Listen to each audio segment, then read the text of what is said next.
ਇਹ Punjabi radio USA ਹੈ। ਪਿਆਰੇ ਦੋਸਤੋ, ਮੈਂ ਚੰਡੀਗੜ੍ਹ ਸਟੂਡੀਓ ਤੋਂ ਸੁਸ਼ੀਲ ਦੋਸਾਂਝ ਹਾਜ਼ਰ ਹੋਣ ਲੱਗਾ ਸਾਡਾ ਹਫ਼ਤਾਵਾਰੀ ਪ੍ਰੋਗਰਾਮ ਸਾਂਝੀ ਸੱਥ ਲੈ ਕੇ। ਸਾਂਝੀ ਸੱਥ ਦੇ ਵਿੱਚ ਦੋ ਸੈਗਮੈਂਟ 'ਚ ਆਪਣੀ ਅੱਜ ਗੱਲਬਾਤ ਰਹੇਗੀ। ਪਹਿਲੇ ਸੈਗਮੈਂਟ ਦੇ ਵਿੱਚ ਹਰ ਵਾਰ ਵਾਂਗ ਅਸੀਂ ਚਲੰਤ ਸਿਆਸੀ ਤੇ ਸਮਾਜਿਕ ਸਰੋਕਾਰਾਂ ਬਾਰੇ ਚਰਚਾ ਕਰਾਂਗੇ ਤੇ ਸਾਡੇ ਨਾਲ ਸਵਾਲ ਲੈ ਕੇ ਜੁੜਨਗੇ ਨਿਊਯਾਰਕ ਤੋਂ ਕਮਲ ਦੋਸਾਂਝ ਹੋਰੀ। ਸੋ ਇਸ ਤੋਂ ਪਹਿਲਾਂ ਕਿ ਅਸੀਂ ਦੂਸਰੇ ਸੈਗਮੈਂਟ ਦੇ ਵਿੱਚ ਅੱਜ ਦੇ ਸਾਡੇ ਮਹਿਮਾਨ ਸ਼ਾਇਰ ਮੱਖਣ ਕੁਹਾੜ ਹੋਰਾਂ ਦੀਆਂ ਗਜ਼ਲਾਂ ਸੁਣੀਏ, ਪਹਿਲਾਂ ਚੱਲਦੇ ਹਾਂ ਕੁਝ ਸਿਆਸੀ ਤੇ ਸਮਾਜਿਕ ਮਸਲਿਆਂ ਵੱਲ। ਪਹਿਲੇ ਸੈਗਮੈਂਟ ਦੇ ਵਿੱਚ ਸਵਾਲ ਲੈ ਕੇ ਹਾਜ਼ਰ ਹੋ ਰਹੇ ਨੇ ਨਿਊਯਾਰਕ ਤੋਂ ਕਮਲ ਦੋਸਾਂਝ। ਆਓ ਜੀ ਕਮਲ ਜੀ। ਪੰਜਾਬੀ ਰੇਡੀਓ USA ਦੇ ਸਾਰੇ ਹੀ ਸਰੋਤਿਆਂ ਨੂੰ ਮੇਰੇ ਵੱਲੋਂ ਯਾਨੀ ਕਿ ਕਮਲ ਦੋਸਾਂਝ ਵੱਲੋਂ ਪਿਆਰ ਭਰੀ ਸਤਿ ਸ਼੍ਰੀ ਅਕਾਲ, ਆਦਾਬ ਤੇ ਨਮਸਕਾਰ। ਦੋਸਤੋ, ਭਖ ਦੇ ਮਸਲਿਆਂ ਤੇ ਟਿੱਕਾ ਟਿੱਪਣੀ ਕਰਨ ਲਈ ਅਸੀਂ ਸਾਂਝੀ ਸੱਤ ਪ੍ਰੋਗਰਾਮ ਲੈ ਕੇ ਇੱਕ ਵਾਰ ਫੇਰ ਹਾਜ਼ਰ ਹਾਂ। ਜੀ ਦੋਸਾਂਝ ਸਾਹਿਬ, ਮੇਰਾ ਪਹਿਲਾ ਸਵਾਲ ਪੰਜਾਬ ਦੀ ਸਿਆਸਤ ਨਾਲ ਹੀ ਸ਼ੁਰੂ ਹੁੰਦਾ। ਸੋਮਵਾਰ ਤੋਂ ਪੰਜਾਬ ਵਿਧਾਨ ਸਭਾ ਦਾ ਸਰਦ ਰੁੱਤ ਸੈਸ਼ਨ ਸ਼ੁਰੂ ਹੋ ਰਿਹਾ ਹੈ। ਸਿਰਫ 2 ਦਿਨ ਦਾ ਸੈਸ਼ਨ। ਵਿਰੋਧੀ ਧਿਰ ਆਮ ਆਦਮੀ ਪਾਰਟੀ ਤੇ ਸ਼੍ਰੋਮਣੀ ਅਕਾਲੀ ਦਲ ਨੇ ਇਸ ਸੈਸ਼ਨ 'ਚ ਕੈਪਟਨ ਸਰਕਾਰ ਨੂੰ ਘੇਰਨ ਲਈ ਕੀ ਰਣਨੀਤੀ ਬਣਾਈ ਹੈ ਤੇ ਸਿਰਫ 2 ਦਿਨ ਦੇ ਸੈਸ਼ਨ 'ਚ ਇਸ ਰਣਨੀਤੀ ਦਾ ਅਰਥ ਕੀ ਹੈ? ਦੇਖੋ, ਪੰਜਾਬ ਵਿਧਾਨ ਸਭਾ ਦਾ ਸੈਸ਼ਨ ਸ਼ੁਰੂ ਹੋ ਰਿਹਾ ਸੋਮਵਾਰ ਤੋਂ, ਪਰ ਬੜੀ ਹੈਰਾਨੀਜਨਕ ਗੱਲ ਇਹ ਹੈ ਕਿ ਇਹ ਵਿਧਾਨ ਸਭਾ ਦਾ ਸੈਸ਼ਨ ਸਿਰਫ 2 ਦਿਨ ਦਾ ਹੈ। ਬਾਰ-ਬਾਰ ਇਹ ਮੰਗ ਉੱਠੀ ਸੀ ਕਿ ਵਿਧਾਨ ਸਭਾ ਦਾ ਸੈਸ਼ਨ ਵਧਾਇਆ ਜਾਏ ਤੇ ਦੂਸਰੀ ਗੱਲ ਇਹ ਹੈ ਕਿ ਇਤਿਹਾਸ 'ਚ ਪਹਿਲੀ ਵਾਰ ਇੰਨਾ ਛੋਟਾ ਸੈਸ਼ਨ ਰੱਖਿਆ ਗਿਆ। ਸੋ ਇੰਨੇ ਛੋਟੇ ਸੈਸ਼ਨ ਦੇ ਵਿੱਚ ਕਿੰਨੀ ਕੁ ਚਰਚਾ ਹੋ ਸਕੇਗੀ ਪੰਜਾਬ ਦੇ ਮਸਲਿਆਂ ਬਾਰੇ, ਇਹਦੇ ਤੇ ਲਾਜ਼ਮੀ ਤੌਰ ਤੇ ਇੱਕ ਕੁਐਸਚਨ ਮਾਰਕ ਲੱਗਦਾ ਹੈ। ਉਂਝ ਇਹ ਹੈ ਕਿ ਸ਼੍ਰੋਮਣੀ ਅਕਾਲੀ ਦਲ ਨੇ ਤੇ ਭਾਰਤੀ ਜਨਤਾ ਪਾਰਟੀ ਨੇ ਵੱਖਰੇ ਤੌਰ ਤੇ ਆਪਣੀ ਕੋਈ ਰਣਨੀਤੀ ਘੜੀ ਹੈ ਤੇ ਆਮ ਆਦਮੀ ਪਾਰਟੀ ਜਿਹੜੀ ਵਿਰੋਧੀ ਧਿਰ ਹੈ, ਮੁੱਖ ਵਿਰੋਧੀ ਧਿਰ ਹੈ, ਉਹਨਾਂ ਨੇ ਆਪਣੀ ਰਣਨੀਤੀ ਘੜੀ ਹੈ। ਮਸਲੇ ਤਾਂ ਬੜੇ ਹੈ, ਮਸਲਿਆਂ ਦੇ ਉੱਤੇ ਚਰਚਾ ਹੋਣੀ ਚਾਹੀਦੀ ਹੈ, ਪਰ ਬਦਕਿਸਮਤੀ ਇਹ ਹੈ ਕਿ ਪੰਜਾਬ ਵਿਧਾਨ ਸਭਾ ਦਾ ਸੈਸ਼ਨ ਹੀ ਇਸ ਢੰਗ ਨਾਲ ਡਿਜ਼ਾਈਨ ਕੀਤਾ ਗਿਆ ਕਿ ਚਰਚਾ ਹੋ ਹੀ ਨਾ ਸਕੇ। 2 ਦਿਨ ਦਾ ਸੈਸ਼ਨ ਹੈ। ਪਹਿਲਾ ਦਿਨ ਤਾਂ ਸ਼ਰਧਾਲੂਆਂ 'ਚ ਲੱਗ ਜਾਣਾ, ਦੂਜੇ ਦਿਨ 'ਚ ਕਿੰਨੀ ਕੁ ਗੱਲ ਹੋ ਸਕਦੀ ਹੈ, ਡਬਲ ਸਿਟਿੰਗ ਵੀ ਸ਼ਾਇਦ ਨਾ ਹੋ ਸਕੇ। ਪਰ ਫਿਰ ਵੀ ਅਸੀਂ ਤੁਹਾਨੂੰ ਦੱਸਦੇ ਹਾਂ ਕਿ ਮਸਲਿਆਂ ਦੇ ਉੱਤੇ ਆਪੋ ਆਪਣੀ ਰਣਨੀਤੀ ਕਿਵੇਂ ਤਿਆਰ ਕੀਤੀ ਹੈ। ਆਮ ਆਦਮੀ ਪਾਰਟੀ ਨੇ ਬਕਾਇਦਾ ਆਪਣੇ ਵਿਧਾਇਕਾਂ ਦੀ ਮੀਟਿੰਗ ਕਰ ਲਈ ਹੈ। ਸੁਖਪਾਲ ਸਿੰਘ ਖਹਿਰਾ ਹੋਰੀ ਜਿਹੜੇ ਵਿਰੋਧੀ ਧਿਰ ਦੇ ਆਗੂ ਹੈ ਤੇ ਉਹ ਆਮ ਆਦਮੀ ਪਾਰਟੀ ਦੀ ਰਣਨੀਤੀ ਬਾਰੇ ਉਹਨਾਂ ਨੇ ਕੁਝ ਖੁਲਾਸਾ ਕੀਤਾ ਹੈ ਕਿ ਉਹ ਪੰਜਾਬ ਦੇ ਮਸਲਿਆਂ ਨੂੰ ਇਸ ਵਿਧਾਨ ਸਭਾ ਸੈਸ਼ਨ 'ਚ ਰੱਖਣਗੇ। ਗੰਨੇ ਦੀ ਸਹਾਇਕ ਕੀਮਤ ਦਾ ਮਸਲਾ ਹੈ। ਸਾਡੀ ਗੁਆਂਢ ਦੀ ਸਰਕਾਰ ਹਰਿਆਣੇ ਦੀ, ਉਹਨਾਂ ਨੇ ਘੱਟੋ ਘੱਟ ਗੰਨੇ ਦੀ ਸਹਾਇਕ ਕੀਮਤ ਜਿਹੜੀ ਹੈ 330 ਰੁਪਏ ਪਰ ਕੁਇੰਟਲ ਕਰ ਦਿੱਤੀ ਹੈ ਤੇ ਕੈਪਟਨ ਅਮਰਿੰਦਰ ਹੋਰੀ ਜਿਹੜੀ ਹੈ ਉਸ ਢੰਗ ਨਾਲ ਕੰਮ ਨਹੀਂ ਕਰ ਰਹੇ। ਤੇ ਸੁਖਪਾਲ ਸਿੰਘ ਖਹਿਰਾ ਹੋਰਾਂ ਦਾ ਕਹਿਣਾ ਹੈ ਕਿ ਅਸੀਂ ਗੰਨੇ ਦੀ ਕੀਮਤ ਘੱਟੋ ਘੱਟ ਗੁਆਂਢੀ ਸੂਬੇ ਬਰਾਬਰ ਤਾਂ ਕਰੀਏ ਤੇ ਜਿਹੜੀ ਸ਼ੂਗਰ ਲਾਬੀ ਹੈ ਉਹਦਾ ਜਿਹੜਾ ਦਬਾਅ ਦੇ ਵਿੱਚ ਸਰਕਾਰ ਕੰਮ ਕਰ ਰਹੀ ਹੈ, ਇਹ ਮਸਲਾ ਵੀ ਉਠਾਉਣ ਦੀ ਗੱਲ ਆਮ ਆਦਮੀ ਪਾਰਟੀ ਕਰ ਰਹੀ ਹੈ। ਇਸ ਤੋਂ ਬਿਨਾਂ ਇੱਕ ਬਹੁਤ ਮਹੱਤਵਪੂਰਨ ਮੁੱਦਾ ਹੈ ਜਿਹਦੇ ਤੇ ਬੜਾ ਵਿਵਾਦ ਵੀ ਚੱਲ ਰਿਹਾ ਹੈ। ਦਿੱਲੀ ਦਾ ਜਿਹੜਾ ਦਿਆਲ ਸਿੰਘ ਕਾਲਜ ਹੈ ਉਹਦਾ ਨਾਮ ਬਦਲ ਕੇ ਵੰਦੇ ਮਾਤਰਮ ਮਹਾਵਿਦਿਆਲਿਆ ਕਰ ਦਿੱਤਾ ਗਿਆ ਹੈ। ਦਿਆਲ ਸਿੰਘ ਮਜੀਠੀਆ ਹੋਰਾਂ ਦੀ ਜਿਹੜੀ ਕਾਰਗੁਜ਼ਾਰੀ ਰਹੀ ਹੈ, ਜਿਹੜਾ ਕੰਮ ਰਿਹਾ, ਜਿਹੜੇ ਸੈਕੂਲਰ ਕਿਸਮ ਦਾ ਉਹਨਾਂ ਦੀ ਦਿਖ ਰਹੀ ਹੈ। ਲਾਹੌਰ ਤੋਂ ਟ੍ਰਿਬਿਊਨ ਨਾਂ ਦੀ ਇੱਕ ਅਖਬਾਰ ਉਹ ਸ਼ੁਰੂ ਕਰਦੇ, ਜਿਹੜਾ ਅੱਜ ਟ੍ਰਿਬਿਊਨ ਟਰਸਟ ਦੇ ਨਾਂ ਤੇ ਚੰਡੀਗੜ੍ਹ ਦੇ ਵਿੱਚ ਅਖਬਾਰ ਚੱਲ ਰਿਹਾ ਹੈ। ਬਹੁਤ ਸਾਰੇ ਉੱਤਰੀ ਭਾਰਤ ਦੇ ਵਿੱਚ, ਪੰਜਾਬ ਦੇ ਵਿੱਚ ਵੀ ਬਹੁਤ ਸਾਰੇ ਵਿਦਿਅਕ ਅਦਾਰੇ ਉਹਨਾਂ ਨੇ ਸਥਾਪਿਤ ਕੀਤੇ ਹੋਏ ਹੈ। ਬੜੀ ਸੈਕੂਲਰ ਕਿਸਮ ਦਾ ਉਹਨਾਂ ਦਾ ਅਕਸ ਬਣਿਆ ਹੋਇਆ ਤੇ ਉਸ ਇਤਿਹਾਸ ਨੂੰ ਦਰਕਿਨਾਰ ਕਰਕੇ ਦਿਆਲ ਸਿੰਘ ਕਾਲਜ ਦਾ ਨਾਮ ਬਦਲ ਕੇ ਉਸ ਕਾਲਜ ਦੀ ਜਿਹੜੀ ਮੈਨੇਜਮੈਂਟ ਹੈ ਉਹਦਾ ਮੁਖੀ ਹੈਗਾ ਅਮਿਤਾਭ ਸਿਨਹਾ, ਜਿਹੜਾ ਭਾਰਤੀ ਜਨਤਾ ਪਾਰਟੀ ਦਾ ਸੀਨੀਅਰ ਲੀਡਰ ਹੈ, ਬੁਲਾਰਾ ਵੀ ਆ ਭਾਰਤੀ ਜਨਤਾ ਪਾਰਟੀ ਦਾ। ਉਹਨੇ ਕਿਹਾ ਕਿ ਇਹ ਤੋਂ ਵਧੀਆ ਨਾਂ ਨਹੀਂ ਹੋ ਸਕਦਾ, ਇਹ ਜਿਹੜਾ ਵੰਦੇ ਮਾਤਰਮ ਮਹਾਵਿਦਿਆਲਿਆ ਇਹ ਨਾਂ ਦਰੁਸਤ ਹੈ। ਜਦਕਿ ਇਹਦਾ ਵਿਰੋਧ ਹੋ ਰਿਹਾ, ਦੇਸ਼ ਪੱਧਰ ਤੇ ਵੀ ਵਿਰੋਧ ਹੋ ਰਿਹਾ ਹੈ, ਸਮਾਜਿਕ ਤੇ ਸਾਹਿਤਕ ਜਥੇਬੰਦੀਆਂ ਵੀ ਵਿਰੋਧ ਕਰ ਰਹੀਆਂ, ਸਿਆਸੀ ਤੌਰ ਤੇ ਵੀ ਇੱਕ ਮਸਲਾ ਬਣ ਗਿਆ ਹੈ ਤੇ ਈਵਨ ਸ਼੍ਰੋਮਣੀ ਅਕਾਲੀ ਦਲ ਨੇ ਵੀ ਇਹਦਾ ਹੁਣ ਵਿਰੋਧ ਕੀਤਾ। ਬੀਬੀ ਹਰਸਿਮਰਤ ਕੌਰ ਬਾਦਲ ਦਾ ਅੱਜ ਬਿਆਨ ਆਇਆ, ਪਹਿਲਾਂ ਵੱਡੇ ਬਾਦਲ ਸਾਹਿਬ ਦਾ ਆ ਗਿਆ ਸੀ, ਸੁਖਬੀਰ ਬਾਦਲ ਹੋਰਾਂ ਦਾ ਬਿਆਨ ਆਇਆ, ਕਾਂਗਰਸ ਪਾਰਟੀ ਵੀ ਇਹਦਾ ਵਿਰੋਧ ਕਰ ਰਹੀ ਹੈ ਤੇ ਇਸ ਵਿਰੋਧ ਦੇ ਚਲਦਿਆਂ ਆਮ ਆਦਮੀ ਪਾਰਟੀ ਨੇ ਵੀ ਇਹਨੂੰ ਇੱਕ ਮੁੱਦਾ ਬਣਾਇਆ ਹੋਇਆ ਤੇ ਉਹ ਵਿਧਾਨ ਸਭਾ ਦੇ ਵਿੱਚ ਇਸ ਮੁੱਦੇ ਨੂੰ ਰੱਖਣਾ ਚਾਹੁੰਦੇ ਆ। ਇਹਦੇ ਨਾਲ ਨਾਲ ਜਿਹੜਾ ਹਿੰਦੂ ਜਥੇਬੰਦੀਆਂ ਦੇ ਕੁਝ ਆਗੂਆਂ ਦੇ ਮਰਡਰ ਹੋਏ ਨੇ ਪੰਜਾਬ ਦੇ ਵਿੱਚ, ਉਹਨਾਂ ਦੇ ਇਲਜ਼ਾਮ ਦੇ ਵਿੱਚ ਜਿਹੜਾ ਇੱਕ ਨੌਜਵਾਨ ਗ੍ਰਿਫਤਾਰ ਕੀਤਾ ਗਿਆ, ਸਕਾਟਿਸ਼ ਨਾਗਰਿਕ ਹੈ ਜੱਗੀ ਜੌਲ, ਇਸ ਮਾਮਲੇ ਦੀ ਵੀ ਨਿਰਪੱਖ ਤੌਰ ਤੇ ਜਾਂਚ ਹੋਵੇ ਤੇ ਸੁਤੰਤਰ ਜਾਂਚ ਹੋਵੇ, ਇਹਦੀ ਡਿਮਾਂਡ ਵੀ ਬਕਾਇਦਾ ਕੀਤੀ ਜਾਏਗੀ। ਲੋਕ ਇਨਸਾਫ ਪਾਰਟੀ ਦੇ 2 ਵਿਧਾਇਕ ਨੇ ਤੇ ਆਮ ਆਦਮੀ ਪਾਰਟੀ ਦੇ 20 ਵਿਧਾਇਕ ਨੇ ਰਲ ਕੇ ਇਹਦੀ ਡਿਮਾਂਡ ਵੀ ਕਰਨਗੇ। ਨਾਲ ਦੀ ਨਾਲ ਆਮ ਆਦਮੀ ਪਾਰਟੀ ਨੂੰ ਇਹ ਲੱਗ ਰਿਹਾ ਹੈ ਕਿ ਸੁਖਪਾਲ ਸਿੰਘ ਖਹਿਰੇ ਦੇ ਮਸਲੇ ਤੇ ਵੀ ਸ਼੍ਰੋਮਣੀ ਅਕਾਲੀ ਦਲ, ਭਾਰਤੀ ਜਨਤਾ ਪਾਰਟੀ ਤੇ ਕਾਂਗਰਸ ਇੱਕ ਹੋ ਸਕਦੇ ਆ ਵਿਧਾਨ ਸਭਾ ਦੇ ਵਿੱਚ। ਉਹਨਾਂ ਦਾ ਮੁਕਾਬਲਾ ਵਿਧਾਨ ਸਭਾ 'ਚ ਕਿੱਦਾਂ ਕਰਨਾ, ਇਹ ਵੀ ਆਮ ਆਦਮੀ ਪਾਰਟੀ ਸੋਚ ਰਹੀ ਹੈ। ਜਿੱਥੋਂ ਤੱਕ ਸ਼੍ਰੋਮਣੀ ਅਕਾਲੀ ਦਲ ਭਾਰਤੀ ਜਨਤਾ ਪਾਰਟੀ ਦਾ ਮਾਮਲਾ ਹੈ, ਉਹਨਾਂ ਨੇ ਇੱਕ ਮੰਗ ਤਾਂ ਇਹ ਕੀਤੀ ਹੈ ਕਿ ਇਹਦਾ ਸੈਸ਼ਨ ਵਧਾਇਆ ਜਾਏ, ਸੈਸ਼ਨ ਬਹੁਤ ਘੱਟ ਹੈ। ਦੂਜਾ ਇਹ ਕਿਹਾ ਕਿ ਦੋਸ਼ ਇਹ ਲਾਇਆ ਇਹਨਾਂ ਨੇ ਆਪਣੀ ਮੀਟਿੰਗ ਕਰਕੇ ਸ਼੍ਰੋਮਣੀ ਅਕਾਲੀ ਦਲ ਤੇ ਬੀਜੇਪੀ ਨੇ ਵੀ ਸੁਖਪਾਲ ਸਿੰਘ ਖਹਿਰਾ ਦੇ ਖਿਲਾਫ ਕਾਂਗਰਸ ਪਾਰਟੀ ਜਿਹੜੀ ਹੈ ਉਹ ਸਪਲੀਮੈਂਟਰੀ ਚਲਾਨ ਪੇਸ਼ ਕਰਨ ਤੋਂ ਨਾ ਕਰ ਰਹੀ ਹੈ। ਇਹਦਾ ਮਤਲਬ ਹੈ ਕਿ ਕਾਂਗਰਸ ਤੇ ਆਮ ਆਦਮੀ ਪਾਰਟੀ ਰਲੀ ਹੋਈ ਹੈ। ਇਹ ਇਲਜ਼ਾਮ ਸ਼੍ਰੋਮਣੀ ਅਕਾਲੀ ਦਲ ਵਾਲੇ ਲਾ ਰਹੇ ਆ, ਯਾਨੀ ਇੱਕ ਦੂਜੇ ਤੇ ਇਲਜ਼ਾਮ ਲਾਉਣਗੇ, ਪਰ ਅਸਲ ਮੁੱਦੇ ਜਿਹੜੇ ਆ ਪੰਜਾਬ ਦੇ ਲੋਕਾਂ ਦੇ ਉਹ ਇਸ ਸੈਸ਼ਨ ਦੇ ਵਿੱਚ ਸਰਕਾਰ ਨਹੀਂ ਚਾਹੁੰਦੀ ਰੱਖੇ ਜਾਣ, ਤੇ ਜਿਹੜੀਆਂ ਵਿਰੋਧੀ ਧਿਰਾਂ ਉਹ ਥੋੜੇ ਬਹੁਤ ਆਪੋ ਵਿੱਚ ਹੀ ਟਕਰਾ, ਜਿਹੜਾ ਥੋੜਾ ਸਮਾਂ ਮਿਲੇਗਾ ਉਹ ਟਕਰਾ ਕੇ ਤੇ ਫਿਰ ਉਹ ਬਾਈਕਾਟ ਦੀ ਜਿਹੜੀ ਰਾਜਨੀਤੀ ਹੈ ਉਹ ਕਰਕੇ ਸਾਡੇ ਸਾਹਮਣੇ ਬਾਹਰ ਆ ਜਾਣਗੇ। ਇਸ ਸੈਸ਼ਨ ਦਾ ਅਰਥ ਇਹੀ ਹੈ, ਸੈਸ਼ਨ ਦੀ ਹੋਣੀ ਇਹੀ ਹੈ। ਸੋ ਇਸ ਹੋਣੀ ਦੇ ਚੱਲਦਿਆਂ ਅਸੀਂ ਕਿੰਨੀ ਕੁ ਉਮੀਦ ਕਰ ਸਕਦੇ ਹਾਂ ਕਿ ਪੰਜਾਬ ਦੀ ਸਰਕਾਰ ਪੰਜਾਬ ਦੇ ਲੋਕਾਂ ਦੇ ਮਸਲਿਆਂ ਤੇ ਜਿਹੜੀ ਜਵਾਬਦੇਹੀ ਹੋਣੀ ਚਾਹੀਦੀ ਸੀ ਉਹ ਜਵਾਬ ਕੀ ਦੇਗੀ। ਜਵਾਬ ਦੇਣ ਵਾਸਤੇ ਵਕਤ ਹੀ ਨਹੀਂ ਹੈ, ਵਕਤ ਹੀ ਇੰਨਾ ਕੁ ਰੱਖਿਆ ਗਿਆ ਕਿ ਜਵਾਬ ਦਿੱਤਾ ਹੀ ਨਾ ਜਾਵੇ, ਸਵਾਲ ਜਿਹੜੇ ਆ ਉਹਨਾਂ ਨੂੰ ਰੋਲ ਦਿੱਤਾ ਜਾਏ। ਸੋ ਮੈਨੂੰ ਇਹ ਲੱਗਦਾ ਹੈ ਕਿ ਇਸ ਗੱਲ ਨੂੰ ਧਿਆਨ 'ਚ ਰੱਖਦਿਆਂ ਹੋਇਆਂ ਆਮ ਆਦਮੀ ਪਾਰਟੀ ਕਿਉਂਕਿ ਮੁੱਖ ਵਿਰੋਧੀ ਧਿਰ ਹੈ, ਉਹਨੂੰ ਇਹ ਜ਼ਰੂਰ ਇਲਮ ਹੋ ਜਾਣਾ ਚਾਹੀਦਾ ਹੈ ਕਿ ਲੋਕ ਮੁੱਦਿਆਂ ਦੇ ਉੱਤੇ ਕਾਂਗਰਸ, ਭਾਰਤੀ ਜਨਤਾ ਪਾਰਟੀ ਤੇ ਸ਼੍ਰੋਮਣੀ ਅਕਾਲੀ ਦਲ ਲਗਭਗ ਇੱਕੋ ਜਿਹਾ ਸੋਚਦੇ ਆ। ਇਸ ਕਰਕੇ ਕਿਉਂਕਿ ਨੈਤਿਕਤਾ ਦੇ ਆਧਾਰ ਦੇ ਉੱਤੇ ਤਾਂ ਇਹਨਾਂ ਪਾਰਟੀਆਂ ਦੀ ਕੋਈ ਏਦਾਂ ਦੀ ਰਾਏ ਜਿਹੜੀ ਸਾਂਝੇ ਤੌਰ ਤੇ ਬਣ ਰਹੀ ਹੈ ਉਹ ਬਣਨੀ ਨਹੀਂ ਚਾਹੀਦੀ ਜੇ ਉਹਨਾਂ 'ਚ ਨੈਤਿਕਤਾ ਹੋਵੇ। ਜਦੋਂ ਖੁਦ ਸੁਖਬੀਰ ਬਾਦਲ ਤੇ ਦੋਸ਼ ਲੱਗਦੇ ਹੋਣ, ਜਦੋਂ 5 ਸਾਲ ਦੀ ਸਜ਼ਾ ਬੀਬੀ ਜਗੀਰ ਕੌਰ ਨੂੰ ਹੋਈ ਹੋਵੇ, ਉਹਦੇ ਬਾਵਜੂਦ ਵੀ ਸੁਖਪਾਲ ਖਹਿਰਾ ਦਾ ਅਸਤੀਫਾ ਮੰਗਣ ਨੈਤਿਕਤਾ ਦੇ ਆਧਾਰ ਦੇ ਉੱਤੇ, ਇਹ ਗੱਲ ਬਣਦੀ ਨਹੀਂ, ਜੱਚਦੀ ਨਹੀਂ। ਓਵਰਆਲ ਗੱਲ ਇਹ ਹੈ ਕਿ ਵਿਧਾਨ ਸਭਾ ਦਾ ਸੈਸ਼ਨ ਹੋਏਗਾ ਸੋਮਵਾਰ ਤੋਂ, ਮੰਗਲਵਾਰ ਵੀ ਚੱਲੇਗਾ, ਪਰ ਇਸ ਸੈਸ਼ਨ ਵਿੱਚੋਂ ਕੱਢਣ ਪਾਉਣ ਨੂੰ ਕੁਝ ਨਹੀਂ ਹੈ। ਇਸ ਕਰਕੇ ਮੁੱਖ ਵਿਰੋਧੀ ਧਿਰ ਦੀ ਜ਼ਿੰਮੇਵਾਰੀ ਜੇ ਆਮ ਆਦਮੀ ਪਾਰਟੀ ਨੇ ਨਿਭਾਉਣੀ ਹੈ ਤਾਂ ਉਹਨਾਂ ਨੂੰ ਲੋਕਾਂ ਵਿੱਚ ਜਾਣਾ ਚਾਹੀਦਾ ਹੈ। ਵਿਧਾਨ ਸਭਾ ਦੇ ਵਿੱਚ ਜੋ ਹੋਏਗਾ ਤਮਾਸ਼ਾ ਆਪਾਂ ਦੇਖ ਲੈਣਾ। ਇਸ ਕਰਕੇ ਵਿਧਾਨ ਸਭਾ ਤੇ ਟੇਕ ਰੱਖਣ ਦੀ ਥਾਂ ਦੇ ਉੱਤੇ ਜਿਹੜੇ ਐਕਸਟਰਾ ਪਾਰਲੀਮੈਂਟਰੀ ਸਟਰਗਲ ਹੈ, ਦੋ ਹੀ ਤਰ੍ਹਾਂ ਦੇ ਸਟਰਗਲ ਹੁੰਦੇ ਆ, ਇੱਕ ਪਾਰਲੀਮੈਂਟਰੀ ਸਟਰਗਲ ਤੇ ਇੱਕ ਐਕਸਟਰਾ ਪਾਰਲੀਮੈਂਟਰੀ ਸਟਰਗਲ।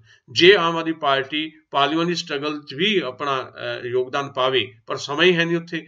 ਜਿਹੜੇ ਐਕਸਟਰਾ ਪਾਰਲੀਮੈਂਟਰੀ ਸਟਰਗਲ ਹੈ, ਯਾਨੀ ਲੋਕਾਂ ਦੇ ਜਿਹੜੇ ਸੰਘਰਸ਼ ਹੋ ਰਹੇ ਆ, ਉਹਨਾਂ ਸੰਘਰਸ਼ਾਂ ਦੇ ਵਿੱਚ ਆਮ ਆਦਮੀ ਪਾਰਟੀ ਜੇ ਲੋਕਾਂ ਦੀ ਬਾਂਹ ਫੜੇ, ਬਾਂਹ ਮਰੋੜਨ ਦੀ ਰਾਜਨੀਤੀ ਜਿਹੜੀ ਅਕਾਲੀ ਦਲ ਦੀ, ਬੀਜੇਪੀ ਤੇ ਕਾਂਗਰਸ ਦੀ ਹੈ, ਉਹਦੇ ਵਿਰੋਧ ਦੇ ਵਿੱਚ ਬਾਂਹ ਫੜਨ ਦੀ, ਲੋਕਾਂ ਦੀ ਬਾਂਹ ਫੜਨ ਦੀ ਰਾਜਨੀਤੀ ਜੇ ਆਮ ਆਦਮੀ ਪਾਰਟੀ ਕਰੇਗੀ ਤੇ ਮੁੱਖ ਵਿਰੋਧੀ ਧਿਰ ਦੀ ਜ਼ਿੰਮੇਵਾਰੀ ਨੂੰ ਨਿਭਾਏਗੀ ਤਾਂ ਲਾਜ਼ਮੀ ਤੌਰ ਤੇ ਭਵਿੱਖ ਦੇ ਵਿੱਚ ਆਮ ਆਦਮੀ ਪਾਰਟੀ ਬਿਹਤਰ ਕਰ ਸਕੇਗੀ। ਵਿਧਾਨ ਸਭਾ ਦੇ ਇਸ ਸੈਸ਼ਨ ਚੋਂ ਨਿਕਲਣ ਨੂੰ ਜਾਂ ਕੱਢਣ ਪਾਉਣ ਨੂੰ ਕੁਝ ਨਹੀਂ ਹੈ ਜੀ।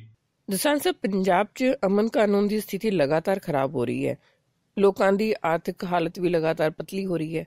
ਪੰਜਾਬ ਦੇ ਮੁੱਖ ਮੰਤਰੀ ਕੈਪਟਨ ਅਮਰਿੰਦਰ ਸਿੰਘ ਪੁਲਿਸ ਅਫਸਰਾਂ ਨੂੰ ਕਹਿ ਰਹੇ ਨੇ ਕਿ ਜੇ ਲੋਕਾਂ ਦੇ ਚੁਣੇ ਹੋਏ ਨੁਮਾਇੰਦਿਆਂ ਭਾਵ ਵਿਧਾਇਕਾਂ ਤੇ ਐਮਪੀਜ਼ ਦੇ ਮਾਨ ਸਨਮਾਨ 'ਚ ਕਮੀ ਰਹੀ ਤਾਂ ਸਖਤ ਕਾਰਵਾਈ ਹੋਏਗੀ। ਕੈਪਟਨ ਸਾਹਿਬ ਨੂੰ ਵਿਧਾਇਕਾਂ, ਪਾਰਲੀਮੈਂਟ ਮੈਂਬਰਾਂ ਤੇ ਚੁਣੇ ਹੋਏ ਨੁਮਾਇੰਦਿਆਂ ਦਾ ਤਾਂ ਬਹੁਤ ਫਿਕਰ ਹੈ, ਪਰ ਜਿਨ੍ਹਾਂ ਲੋਕਾਂ ਨੇ ਇਹਨਾਂ ਨੂੰ ਚੁਣਿਆ ਉਹਨਾਂ ਦਾ ਫਿਕਰ ਨਹੀਂ। ਤੁਸੀਂ ਕੀ ਕਹੋਗੇ ਇਹਦੇ ਬਾਰੇ? ਦਰਅਸਲ ਪਿਛਲੇ ਦਿਨੀ ਸੰਸਦੀ ਮਾਮਲਿਆਂ ਬਾਰੇ ਮੰਤਰੀ ਜਿਹੜੇ ਨੇ ਪੰਜਾਬ ਦੇ, ਬ੍ਰਹਮ ਮਹਿੰਦਰਾ ਹੋਰੀ, ਉਹਨਾਂ ਨੇ ਵਿਧਾਇਕਾਂ ਦਾ ਜਿਹੜਾ 2 ਰੋਜ਼ਾ ਸਿਖਲਾਈ ਕੈਂਪ ਹੋਇਆ ਸੀ, ਇਹਦੇ 'ਚ ਉਦਘਾਟਨੀ ਸੈਸ਼ਨ ਦੇ ਵਿੱਚ ਮੁੱਖ ਮੰਤਰੀ ਦੇ ਕੋਲੇ ਸ਼ਿਕਾਇਤ ਕੀਤੀ ਕਿ ਜਿਹੜੇ ਚੁਣੇ ਹੋਏ ਲੋਕਾਂ ਦੇ ਨੁਮਾਇੰਦੇ ਆ, ਜਾਣੀ MLA ਹੈ ਜਾਂ ਬਾਕੀ ਚੁਣੇ ਹੋਏ ਲੋਕਾਂ ਦੇ ਨੁਮਾਇੰਦੇ ਹੈਗੇ ਆ ਵੱਖ-ਵੱਖ ਪੱਧਰਾਂ ਦੇ ਉੱਤੇ, ਚਾਹੇ ਪੰਚਾਇਤ ਦਾ ਕੋਈ ਮੈਂਬਰ ਹੈ, ਚਾਹੇ ਉਹ ਕੌਂਸਲ ਦਾ ਕੋਈ ਮੈਂਬਰ ਹੈ, ਜਾਂ ਵਿਧਾਇਕ ਹੈ, ਜਾਂ ਮੈਂਬਰ ਪਾਰਲੀਮੈਂਟ ਹੈ, ਇਹਨਾਂ ਦੀ ਕੋਈ ਬਿਹਤਰ ਤਰੀਕੇ ਦੇ ਨਾਲ ਸੁਣਵਾਈ ਨਹੀਂ ਕਰਦੇ ਪੁਲਿਸ ਅਫਸਰ।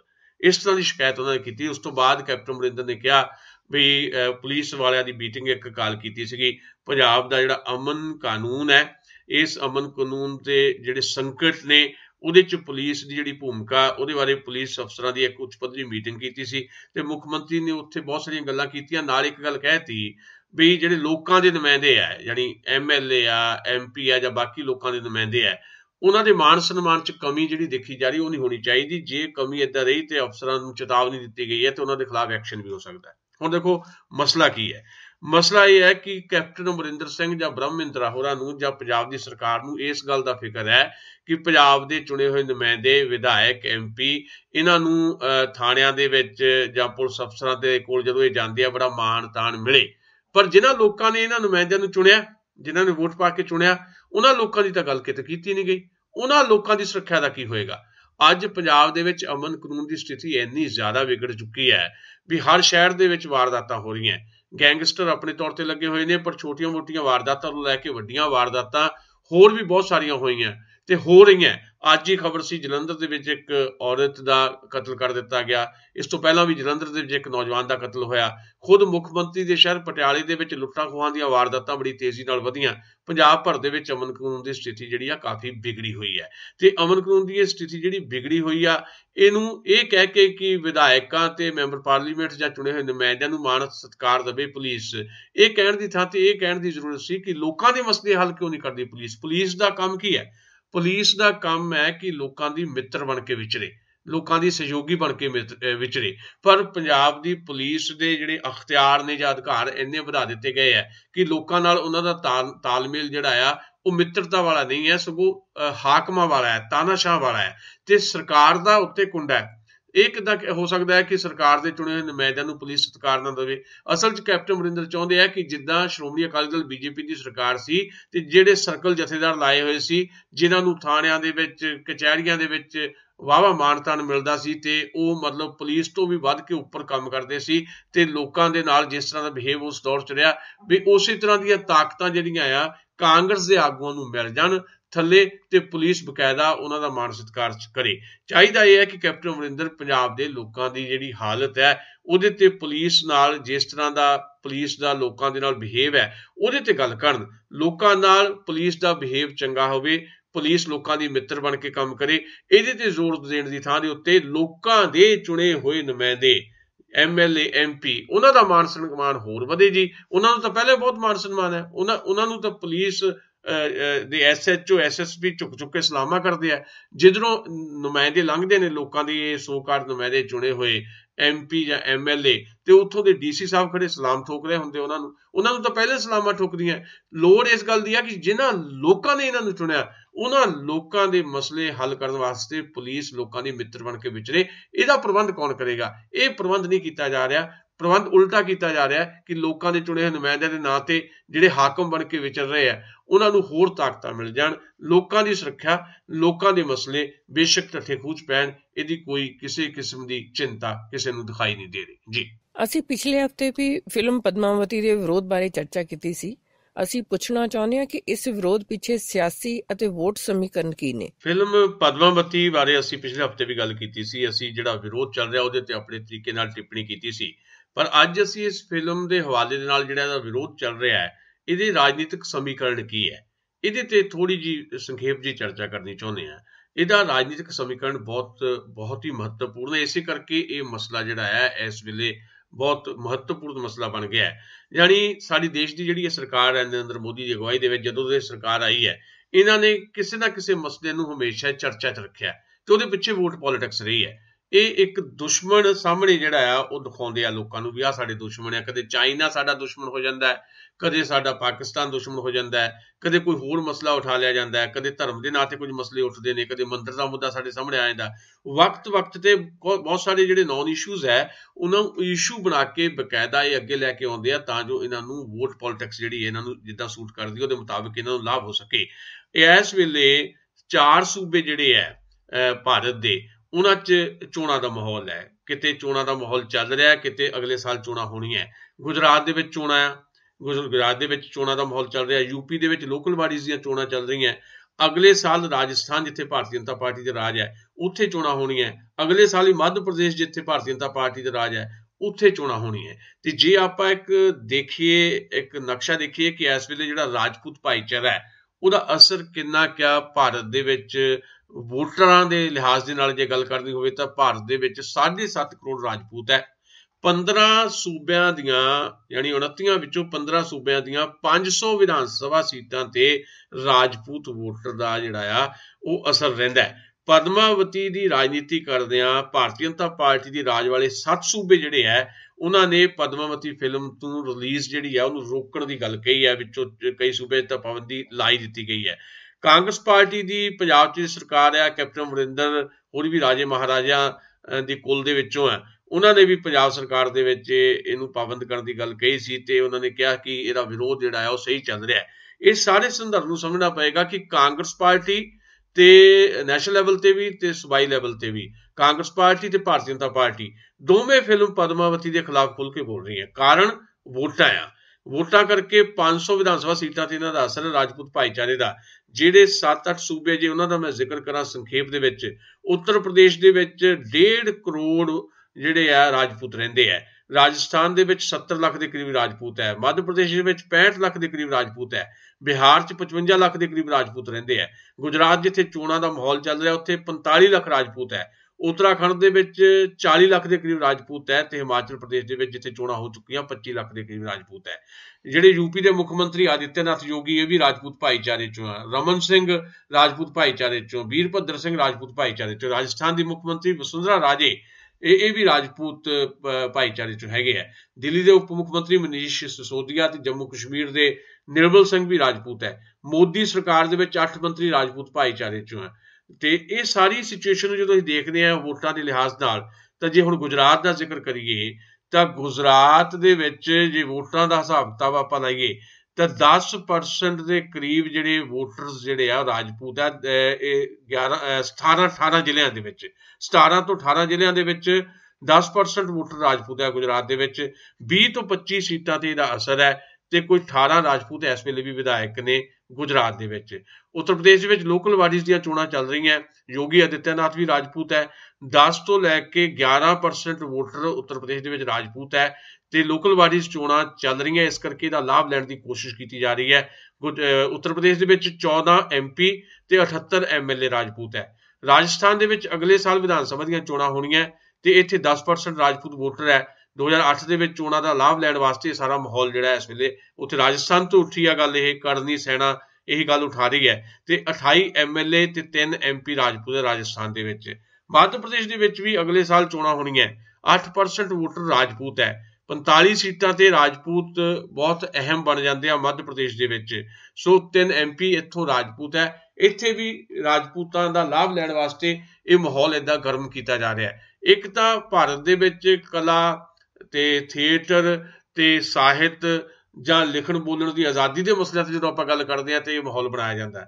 ਪਰ ਇਹਦੇ ਪਿੱਛੇ ਰਾਜਨੀਤਿਕ ਸਮੀਕਰਨ, ਜਿਹੜਾ ਫਿਲਮ ਪਦਮਾਵਤੀ ਦਾ ਵਿਰੋਧ ਹੈ, ਇਹਦੇ ਪਿੱਛੇ ਰਾਜਨੀਤਿਕ ਸਮੀਕਰਨ ਅਸਲ 'ਚ ਵੋਟਾਂ ਦਾ ਸਮੀਕਰਨ ਹੈ, ਤਾਂ ਜੋ ਮੱਧ ਪ੍ਰਦੇਸ਼ ਦੇ ਵਿੱਚ ਵੀ, ਰਾਜਸਥਾਨ 'ਚ ਜਿੱਥੇ ਅਗਲੇ ਸਾਲ ਚੋਣਾਂ ਹੋਣੀਆਂ ਤੇ ਜਿੱਥੇ ਹੁਣ ਚੋਣਾਂ ਹੋ ਰਹੀਆਂ ਗੁਜਰਾਤ ਦੇ ਵਿੱਚ, ਜਿਹੜਾ ਭਾਰਤੀ ਜਨਤਾ ਪਾਰਟੀ ਵਾਸਤੇ ਬਹੁਤ ਅਹਿਮ ਹੈ ਤੇ ਕਾਂਗਰਸ ਵਾਸਤੇ ਵੀ ਅਹਿਮ ਬਣ ਚੁੱਕਾ ਹੈ, ਕਿਉਂਕਿ ਇਹ ਲੱਗਦਾ ਕਾਂਗਰਸ ਨੂੰ ਵੀ ਅਸੀਂ ਉੱਥੇ ਕਮ ਬੈਕ ਕਰ ਸਕਦੇ ਹਾਂ। ਸੋ ਇੱਕੋ ਸੁਰ ਦੇ ਵਿੱਚ ਕਾਂਗਰਸ ਤੇ BJP ਇਹਦਾ ਪਦਮਾਵਤੀ ਫਿਲਮ ਦਾ ਵਿਰੋਧ ਕਰ ਰਿਹਾ। ਇਹ ਇਹਦੇ ਸਿਆਸੀ ਸਮੀਕਰਨ ਹੈ ਜਾਂ ਵੋਟਾਂ ਦੇ ਸਮੀਕਰਨ ਹੈ, ਜਿਹਦੇ ਕਰਕੇ ਫਿਲਮ ਪਦਮਾਵਤੀ ਨੂੰ ਇਸ ਤਰੀਕੇ ਦੇ ਨਾਲ ਲਿਆ ਜਾ ਰਿਹਾ ਹੈ ਤੇ ਇੱਕ ਖੌਫਨਾਕ ਮੰਜ਼ਰ ਵੀ ਤਿਆਰ ਕੀਤਾ ਜਾ ਰਿਹਾ ਹੈ।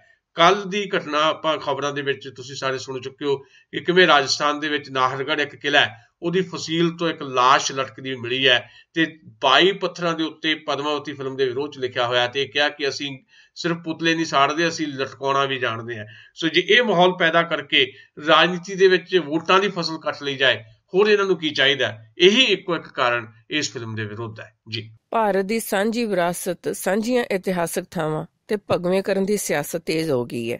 ਹੁਣ ਦਿੱਲੀ ਦੇ ਦਿਆਲ ਸਿੰਘ ਕਾਲਜ ਦਾ ਨਾਮ ਬਦਲ ਕੇ ਵੰਦੇ ਮਾਤਰਮ ਮਹਾਵਿਦਿਆਲਿਆ ਕਰ ਦਿੱਤਾ ਗਿਆ। ਕੀ ਹੋ ਰਿਹਾ ਹੈ ਇਹ ਸਾਰਾ ਕੁਝ? ਅਸੀਂ ਪਹਿਲੇ ਸਵਾਲ ਦੇ ਜਵਾਬ ਦੇ ਵਿੱਚ ਵੀ ਜ਼ਿਕਰ ਕੀਤਾ ਹੈ ਕਿ ਆਮ ਆਦਮੀ ਪਾਰਟੀ ਨੂੰ ਵੀ ਇਹ ਲੱਗ ਰਿਹਾ ਕਿ ਇਹਨੂੰ ਇੱਕ ਮੁੱਦਾ ਬਣਾਉਣਾ ਚਾਹੀਦਾ ਹੈ ਵੀ ਦਿਆਲ ਸਿੰਘ ਕਾਲਜ ਦਾ ਨਾਮ ਵੰਦੇ ਮਾਤਰਮ ਮਹਾਵਿਦਿਆਲਿਆ ਕਿਉਂ ਰੱਖਿਆ ਗਿਆ, ਤੇ ਵਿਧਾਨ ਸਭਾ ਦੇ ਵਿੱਚ ਇਹਨੂੰ ਮੁੱਦਾ ਵੀ ਬਣਾਉਣਗੇ।